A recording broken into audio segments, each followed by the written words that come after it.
అది కరిగిపోయి అది ఇతరులకు రుచిని అందిస్తుంది. ఈరోజు దేవుడు ఎందుకు నేను ఉప్పుగా పోల్చాడంటే, నువ్వు కరిగిపోతూ, నువ్వు దేవుని కోసం నిలబడుతూ, నువ్వు ఇతరులకు ఏమి ఇవ్వాలి చెప్పండి? ఇతరులకు ఏమి ఇవ్వాలి? రుచినివ్వాలి, ఇతరులకు సువాసన పంచాలి, ఇతరులకు నీ సాక్ష్యాన్ని పంచాలి. చూడండి దేవుని బిడ్డలారా, ఈరోజు దేవుని బిడ్డగా, దేవుని నమ్మిన బిడ్డగా, దేవుని సన్నిధిలో ఉన్న బిడ్డగా ఈరోజు మనం ఇతరులకు ఏమి ఇస్తా ఉన్నాం? మన సమాజానికి ఏం నేర్పిస్తా ఉన్నాం? మన కుటుంబానికి ఏం నేర్పిస్తా ఉన్నాం? రాబోతున్న తరానికి ఇప్పుడున్నటువంటి క్రైస్తవ తరము ఏమి నేర్పిస్తుంది? ఒకసారి మనం ఆలోచన చేయాలి. అమ్మా, మీ భర్తకి ఏం నేర్పిస్తున్నాను మీరు?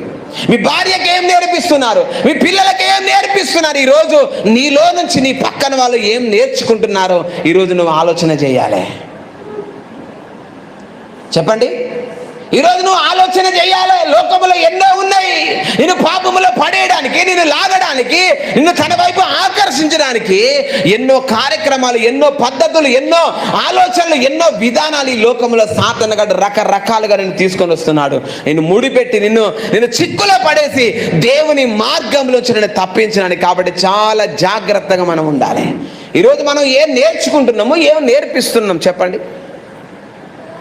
నేను ఎన్నోసార్లు చెప్తున్నా దేవుని బిడ్డలారా, ఎన్నోసార్లు చెప్తున్నా, లోకంలో మరి ఆ లోక